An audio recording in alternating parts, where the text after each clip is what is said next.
हुई आज? हम सब लोगों की बैठक हुई है और काफी पॉजिटिव बातचीत हुई है और काफी पॉजिटिव बातचीत हुई है और हम सब लोग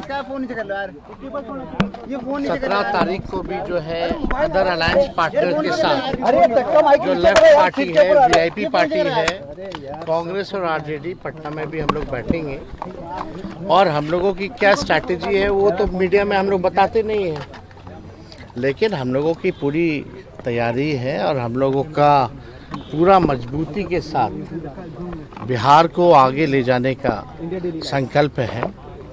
20 साल से जो सरकार चल रही है और 11 साल एनडीए की मोदी जी प्रधानमंत्री हैं देश भर के, बिहार को जिस हिसाब से सौतेला व्यवहार किया गया, इनके 20 साल के राज में भी बिहार सबसे गरीब, प्रति आय व्यक्ति सबसे कम, किसानों का आय सबसे कम, पलायन सबसे ज़्यादा बिहार में है और हम सब लोग जो है मुद्दे के आधार पर जो है चुनाव लड़ना चाहते हैं।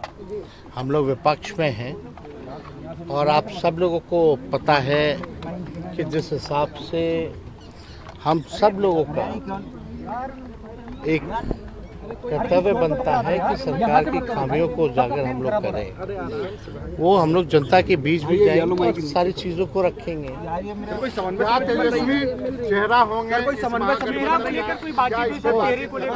आप पता नहीं आप लोग क्यों चिंतित रहते हैं चेहरे की, ये हम लोगों की चीजें हैं, ये हम लोग जो है बातचीत करके सारी चीजें जो है सामने आ जाएगी। इसमें आप लोगों को परेशान होने की कोई आवश्यकता नहीं है।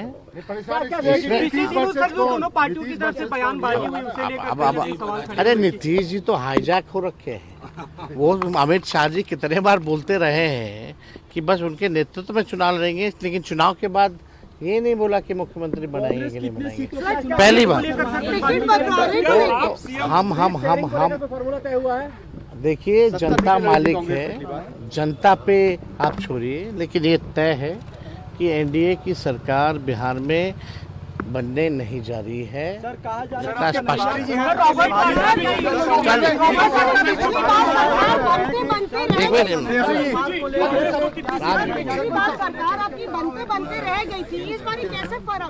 इस बार महागठबंधन की सरकार बनेगी, इंडिया अलायंस की सरकार बनेगी। लगातार ये कह रहे हैं, प्रभारी जी कहते रहे हैं कि सीएम फेस को लेकर के बाद में चुनाव बाद तय होगा। इस पर कुछ क्लैरिटी हुई आज की? हम लोग ना डिसाइड करेंगे तय पहले होगा या बाद में, जब होगा तो आप लोग छिपा के थोड़ी होगा, आप लोगों को ही बुला करके हम लोग जो है बताएंगे जब भी। देखिए, महागठबंधन का स्वरूप तो पहले से बना हुआ है। हमने 2015, 2020 और उसके पहले भी जो चुनाव हुए हैं, जनता दल के साथ हम लोगों ने चुनाव लड़ा है, लोकसभा का भी और विधानसभा का भी।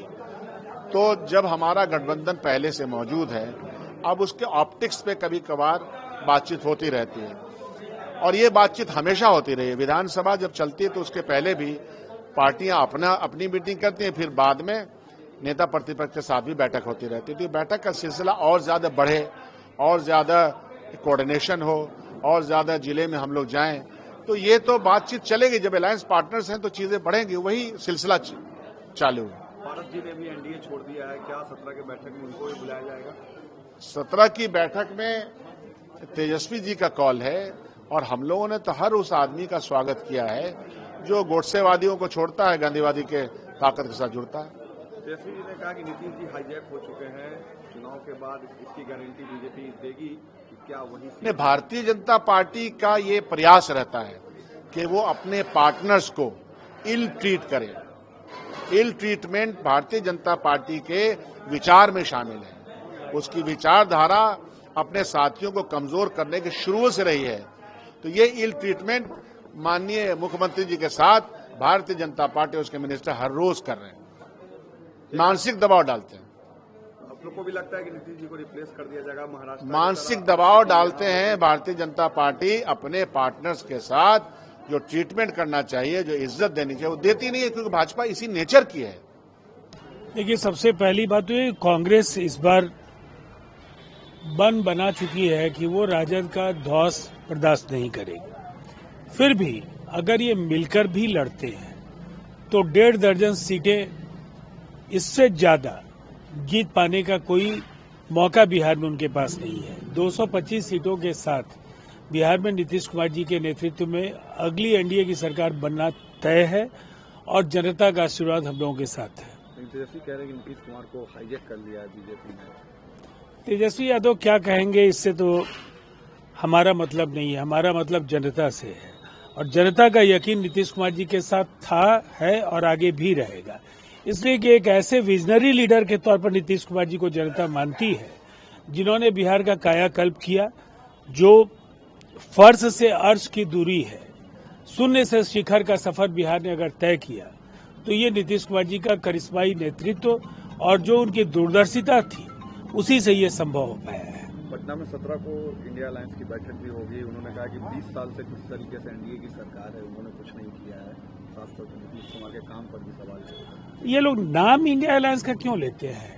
हरियाणा में एक दूसरे के खिलाफ लड़े, दिल्ली में एक दूसरे के खिलाफ लड़े, देश के हर राज्य में इंडिया अलायंस का नामो निशान मिट चुका है।